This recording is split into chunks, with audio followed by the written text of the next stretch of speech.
The twin sons of REAPER-7 hung low in the sky, casting long shadows through the tangled jungle.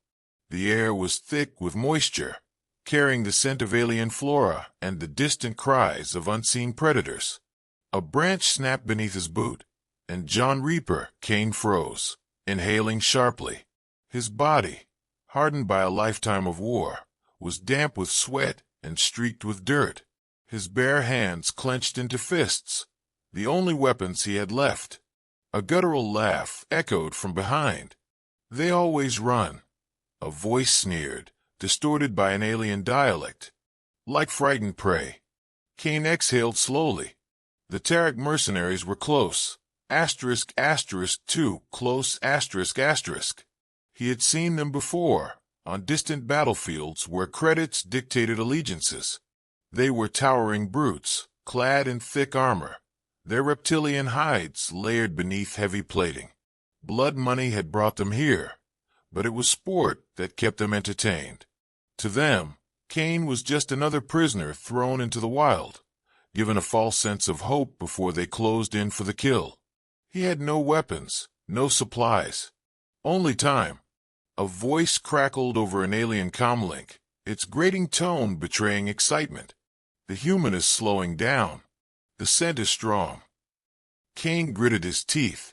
They were tracking him. He pivoted and scanned his surroundings. REAPER-7 was a hostile place, twisting vines with acidic sap draped over thick trunks, the ground a deceptive mix of soft mud and hidden sinkholes. The jungle pulsed with life, but it was the kind that thrived on eating something else. The environment was a weapon, if used correctly. His mind worked fast. 5 pursuers, each equipped with motion trackers and thermal optics. They had split into a semicircle, pushing him toward a ravine. If he kept moving forward, he would be cornered. Kane's pulse steadied. They thought he was a desperate, panicked animal. They had no idea who they were hunting. He dropped low, scooping a handful of thick mud, smearing it over his exposed skin. The cooling effect was immediate, masking his body heat. His fingers found a sharp bone fragment, likely from one of the native predators. It wasn't much, but it would do. The jungle stirred. A hulking Tarek warrior emerged from the undergrowth, scanning the area with a multi-lens visor. The mercenary's claws flexed around the hilt of a plasma blade, its edge glowing faintly in the dim light. Kane pressed his body against the tree's base, silent, unseen. The Tarek hesitated, sniffing the air. In a single, controlled motion, Kane lunged, driving the bone shard into the alien's throat. The warrior gurgled, clawing at the wound, but Kane had already wrenched the plasma blade free. The first kill was always the easiest. Kane stripped the body of its combat knife and thermal cloak, dragging it beneath a thicket. He had seconds before the others noticed the missing signal. His hands moved quickly, retrieving the mercenary's comm device, twisting the dials until static filled the channel. Then he ran. He moved against their predicted path, weaving through the dense vegetation, keeping his breath steady. The remaining 4 would assume he was still running for the ravine, but now he was the one hunting them. A flicker of light caught his eye. ****, a scouting drone ****, hovering through the canopy. Kane pressed against the trunk of a gnarled tree, studying its movements. It was sweeping left to right, scanning for heat signatures. Not just a hunter's tool, an early warning system. His fingers tightened around the stolen plasma knife. It was a gamble. He timed his throw, exhaling just as he released. The blade sailed through the air, striking the drone's core. Sparks erupted as it crashed into the foliage, sending out a shrill distress signal before it died. The jungle fell silent. Then movement. Heavy footfalls. Weapons unsheathing. ****. They were coming. Kane crouched low, pressing his back against the uneven bark of a twisted tree. His muscles tensed as he listened. 3 of them were closing in fast, while the 4th held back. The leader, watching, waiting, ****. They had expected an easy chase, a cornered target too frightened to fight back. Instead, they had found REAPER-3. The first two mercenaries stepped into view, scanning the area. One of them knelt beside the ruined drone, cursing in his native tongue. The second turned his head, sensing something off, but it was already too late. Kane moved like a shadow, stepping behind the nearest alien, wrapping his stolen thermal cloak around its head. With a brutal twist, he snapped its neck. The other barely had time to react before Kane's blade sliced through its throat in a clean, practiced motion. Two more down. The jungle absorbed their deaths, swallowing their bodies into its damp embrace. A slow clap echoed through the clearing. Kane turned. Standing just beyond the fallen mercenaries was Captain Dvorak, the Terek leader. Unlike his men, Dvorak wore sleek, reinforced armor, his plasma rifle slung lazily across his chest. His mandibles curled into something resembling a grin. "You're not like the others," Dvorak mused, his voice dripping with amusement. The others scream. They beg. "You." His glowing eyes flicked to the bodies. "You're making this interesting." Kane didn't respond. Words wouldn't save him. Actions would. Dvorak chuckled, tilting his head. "You're something special, aren't you, human?" He reached into a pouch and pulled out a small, metallic object, a dog tag. Kane's heart stopped. Dvorak flipped it between his claws, reading the engraving. Then his amused expression faltered, his mandibles tightening. "REAPER-3, he muttered. For the first time since the hunt began, the mercenary captain looked uneasy. Kane took a slow step forward. His voice was calm, cold. "You should have read that before you started hunting me." Dvorak's fingers clenched around the tag. "Interesting," he murmured. "Let's see if you live up to the name." Kane's muscles coiled. The hunt had changed. And this time he wasn't the prey. The jungle remained still, save for the quiet hum of insects and the faint crackle of smoldering foliage where Kane had struck down the last two mercenaries. The metallic tang of alien blood lingered in the air. He crouched near one of the bodies, his fingers working quickly to strip the corpse of anything useful: a compact plasma rifle, a serrated combat blade, and a half-drained energy cell clipped to the mercenary's belt. Not much, but better than nothing. Dvorak had seen his dog tag. That changed everything. Kane had operated in the dark corners of the galaxy long enough to know how the enemy thought. The moment they realized they weren't dealing with a helpless prisoner, their tactics would shift. No more toying with their prey, no more arrogance. Now, they'd move with cold precision. They'd set traps, tighten their formation, and flush him out like the professionals they claimed to be. But Kane wasn't planning to run. The plasma rifle was alien in design, heavier than he liked, its grip molded for larger hands. He inspected the power cell, 6 shots before depletion. He needed to make them count. Static crackled through the stolen comlink, clipped to his belt. A voice, rough and clipped, cut through the distortion. "REAPER-3 is active. Adjust formation. Push him to grid 6. Close the perimeter." Kane's jaw tightened. They were hurting him. Standard containment strategy. Push the target into a kill box, eliminate all exits, and collapse in from all sides. If he let them dictate the battlefield, he was dead. He exhaled through his nose, forcing his heart rate to steady. The jungle was his only advantage. The drones had been his biggest problem, floating sentries scanning for heat signatures. But the one he destroyed earlier had given him an idea. He turned the damaged energy cell in his hands, feeling its weight, its heat. If he could rig it into an improvised EMP blast, he could level the playing field. Working fast, he stripped the outer casing, exposing the volatile core. He snapped off a length of wire from the fallen mercenary's wrist computer, twisting it around the cell's ignition panel. It wasn't pretty, but it would overload on command. Another voice over the comm. "Target approaching the ravine. 2 minutes. Prepare suppression fire. Kane wiped sweat from his brow, eyes narrowing. If they thought he was running, they weren't looking for an ambush. He crouched low, rolling the sabotaged energy cell into the underbrush, then moved into position. Seconds passed. Then, a sharp electrical snap. The EMP detonated in a burst of white-hot light. The jungle shuddered as nearby drones spiraled out of control, their systems fried. For a moment, silence reigned. Then the Tarek mercenaries swore in their guttural tongue as their visors flickered, momentarily blinded. Kane didn't waste time. He surged forward, the plasma rifle kicking against his shoulder as he fired. The first shot burned through the chest of a disoriented mercenary, sending his massive frame crashing into the undergrowth. The second shot blew through the knee of another, dropping him howling to the jungle floor. A third tried to recover, raising his weapon. ****too slow****. Kane buried his stolen combat blade into the alien's neck, twisting hard. By the time the EMP static faded, 3 more bodies lay cooling in the dirt. Dvorak's voice exploded over the comm. ****, hold formation. Lock the perimeter. ****.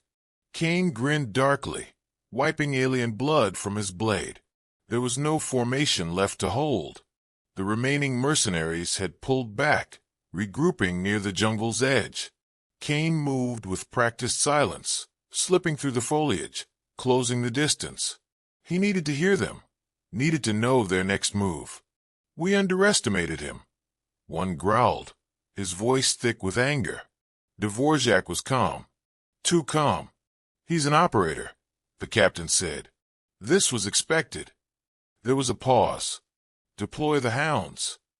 Kane frowned. "Hounds?" A mechanical hiss filled the air, followed by a deep, guttural snarl. Kane's stomach knotted. They brought war beasts. From the shadows of the trees, 2 hulking figures emerged, quadrupedal machines, sleek and plated, their glowing red eyes locking onto the scent of blood. Synthetic musculature rippled beneath their armored exteriors, their elongated jaws lined with vibrating monomolecular fangs. Dvorak had been holding back his real weapons. The lead hound tilted its head, analyzing Kane's movements. Then, with unnatural speed, it lunged. Kane threw himself sideways as the beast tore through the tree behind him, splitting it in half. He rolled, plasma rifle snapping up, squeezing the trigger. ****, one shot****, struck the hound's leg, searing metal, but it barely slowed. The second hound circled, calculating, waiting. They were working together, flanking him. Kane's mind worked furiously. He couldn't outmuscle them, couldn't outrun them, but he could outthink them. His gaze flicked to the mangled remains of a downed drone. The circuitry was fried, but the power core was intact, a volatile energy source, unstable when ruptured. A trap. It had to be precise. Kane sprinted toward the wreckage, boots kicking up dirt. The lead hound snarled and gave chase, its claws carving deep gouges into the jungle floor. Kane skidded low, grabbing the power core, wrenching it free with a sharp twist. He turned, ****, and threw. ****. The core whistled through the air, straight into the hound's open jaws. The machine snapped down, crushing it. Boom! A concussive blast tore through the clearing. The hound's head detonated, molten shards of metal spraying the jungle. Its body staggered, then collapsed, twitching before falling still. The second hound hesitated. Kane was already moving. He vaulted onto its back, wrapping his arm around its metal throat, yanking hard. The beast buckled, thrashing, but Kane jammed the plasma rifle beneath its chassis and pulled the trigger. A blinding flash. Then the hound shuddered violently before collapsing, its core fried. Kane rolled clear, landing in a crouch. For the first time, the Tarek war clan knew fear. He heard their leader inhale sharply. Then, in a voice tinged with something new, something dangerous, Dvorak muttered. Perhaps this human really is a Reaper. Kane chambered another round into the plasma rifle, exhaling slowly. They finally figured it out, he murmured. And then he stepped out of the jungle, into the open, daring them to come for him. The clearing was deathly silent, save for the crackling of molten metal where the hounds lay ruined. Kane stood in the open, shoulders squared, plasma rifle at the ready. He could feel their eyes on him from the treeline, what remained of Dvorak's warband. The air was thick with the scent of scorched electronics and alien blood. The hunt had shifted. The Terran mercenaries were no longer the hunters. They were survivors, clinging to the illusion of control. Through the comlink at his belt, Kane heard them whispering in their guttural tongue. They were debating whether to run. Dvorak's voice cut through the tension, sharp and unwavering. Hold your ground. Kane's lips curled slightly. The captain wasn't foolish enough to break and flee. No, men like Dvorak didn't retreat. They adapted, calculated, made their next move with precision. The jungle stirred, and Kane's instincts sharpened. Shadows shifted between the trees, and then, *** movement, ***. Dvorak stepped into the open, flanked by his last two warriors. Unlike the others, these weren't standard mercenaries. Their armor was lighter, designed for speed, not brute strength. Their weapons were sleek, compact, ***, magnetically accelerated carbines, not the crude plasma rifles of their fallen comrades ***. Elite killers. The real threats had just entered the field. Kane exhaled slowly. The game had changed again. Dvorak tilted his head, mandibles twitching in what might have been amusement. He still held the dog tag between two claws, turning it over in the dim light. REAPER-3. His voice was even unreadable. I thought the stories were exaggerations. He lifted the tag. I see now that they were incomplete. Kane kept his grip firm on his rifle, but didn't fire. Not yet. You shouldn't have read it. Dvorak let the tag dangle from his fingers, eyes locked onto Kane's. You are no ordinary soldier. Kane remained silent. There was no point in explaining what his record already confirmed. REAPER-3 wasn't a unit, it was a designation, a classification for operators deployed where no one else could survive. He had been forged in Black Ops warfare, in hostile territories, where the mission was the only thing that mattered. The kind of places where men like him weren't expected to return. Dvorak's mandibles curled. That means I cannot let you leave. The two elite warriors moved fast. ***, fast. Kane dove sideways as suppression fire shredded the ground where he had stood. The mercenaries weren't aiming to kill with the first volley. They were driving him, controlling his movement. He rolled behind a fallen tree, dirt exploding around him as rail rounds punched through the wood. His plasma rifle was useless against their armor. He needed an opening. The moment stretched thin, his mind breaking down their attack patterns. One left, one right. Keep him pinned while Dvorak closes the trap. The mercenary on the right moved in first, shifting between cover, keeping his carbine trained. Kane waited, ***, timing his shot. ***. The moment the warrior stepped over a root, just slightly off balance, Kane fired a single shot. The plasma round struck low, searing through the alien's knee joint. The warrior collapsed with a sharp, guttural hiss. Kane was already moving before the second mercenary reacted. He sprinted forward, closing the distance, ducking low as the enemy's carbine barked out hyper-accelerated rounds. The moment Kane reached him, he twisted the barrel aside, driving his combat blade into the mercenary's armpit, where the armor was weakest. The warrior gurgled as Kane twisted the blade deeper, wrenching it free with a sharp jerk. The body crumpled. Dvorak was already on him.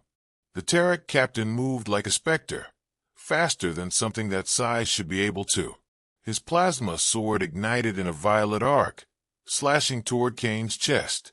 Kane barely managed to twist away, but the heat seared across his ribs, leaving the scent of burning fabric and flesh.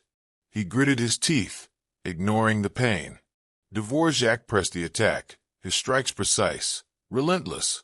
Kane had fought enough killers to recognize the technique. Dvorak wasn't just a warrior. He was a duelist, trained to cut down prey with finesse, not brute force. Kane barely dodged another strike, but the next was already coming. He redirected the energy, letting the plasma blade skim past his arm instead of carving into his side. He pivoted hard, using the momentum against his opponent. The opening was small, but it was enough. Kane dropped low and swept Dvorak's legs out from under him. The Tarak crashed to the ground, his blade skittering away. Kane was on him in an instant, pressing the stolen plasma rifle to his chest. Dvorak froze. Silence fell.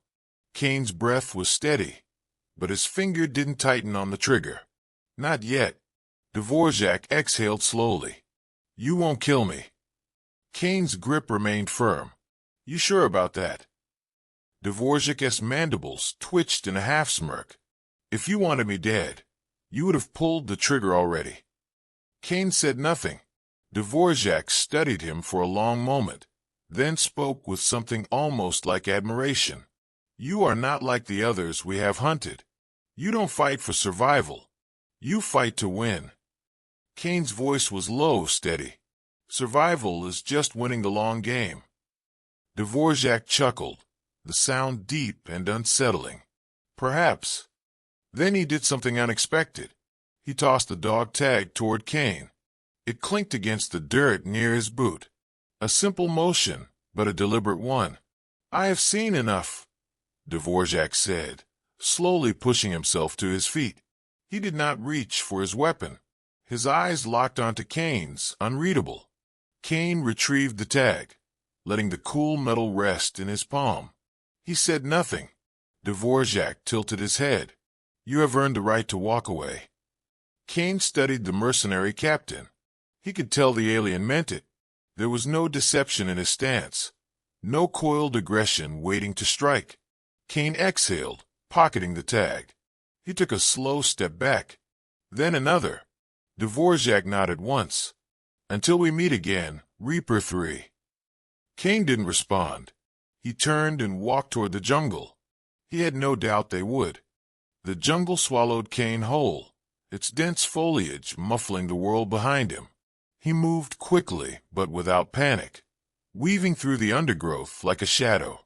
Dvorak had let him walk, but Kane knew better than to trust the word of a killer.